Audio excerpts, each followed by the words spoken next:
The sound of voices speaking urgently into telephones. The column printer grumbling out an article from the Reuters all seemed to say, "Hurry, hurry, hurry." Abby's pulse picked up the rhythm. She longed to sit at one of the desks and get to work. She smelled cigarette smoke, stronger than the tobacco they smoked at home, the smoldering coal in the marble fireplace at one end of the room, and, as a top note, the acrid smell of deadline-induced sweat. The room was rectangular, with high ceilings and long, elegant windows at odds with the jumble of desks, leaning stacks of newspapers, and the 6 men at work on phones, typewriters, or with pencil and paper. There was a single woman in the room, a black telephone receiver wedged between her shoulder and her ear as she scribbled notes. Once, this must have been the townhouse of a rich aristo, perhaps one of those who lost their heads in the Revolution. Instead of housing rich dukes and duchesses wearing silks and dancing the quadrille, the room now hosted a slovenly crew of American reporters. Her excitement dimmed when she faced her new editor. Walter Strutt did not rise when she reached his desk. He was lean, his skin so tight that when he sucked in smoke, she was uncomfortably reminded of the shape of his skull. He was so thin and gray, she suspected he had gastric trouble. He squinted at her through his smoke with no hint of warmth or welcome. She leaned across his desk with her hand outstretched anyway, because she had manners, even if he had none. "I'm Abigail Dixon. I'm so pleased to meet you." She thought for a second he'd ignore the friendly gesture. In the end, he squeezed her hand briefly and let go. Somewhat deflated, she sat down on the hard wooden chair facing his paper-strewn desk.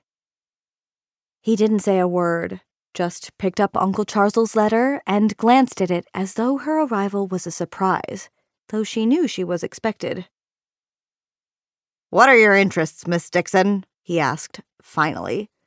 If he was any less enthusiastic, they'd be nailing the lid on his coffin. "The latest hairstyles? Fashion?" He took in her gray tweed skirt and straw-colored woolen sweater, the long brown hair she'd worn in the same simple updo since she was 16. "Perhaps pets? Cooking?" Pets? Cooking? She shook her head so hard the pins threatened to fly out of her hair. "I want to write hard news, especially as it affects women." She leaned forward. "The French Union for Women's Suffrage is organizing a march. I want to talk to women on the street, cover the demonstration. I've already spoken to the organizers." Pretty darn good since she'd only been in Paris for 5 days. A young reporter knocked into the back of her chair as he ran past. He glanced at the huge clock on the wall, swore, then sat at one of the desks without stopping to remove his jacket or hat. He flipped open his notepad, then bashed typewriter keys with the index and middle fingers of each hand.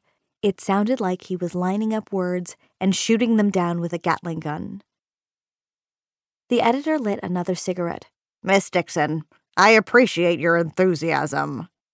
His tone reminded her of the bank managers when he'd explained about the family money being all gone. Patronizing, and as though he couldn't wait for the interview to be over. "Everybody calls me Abby." "Well, Abby, first, the women's suffrage vote won't pass because the Senate will block it." He sounded so certain, when the vote wouldn't be held for weeks yet. She checked the urge to ask him sweetly where he kept his crystal ball. "But that's just wrong. American and British women have had the vote for 5 years. We should—" He held up a hand, stopping the flow of her words. "Second, our paper caters to the expat community and to the folks back home. You're here to write for the women's pages. Tell the girls about the latest hairstyles and the Paris fashions.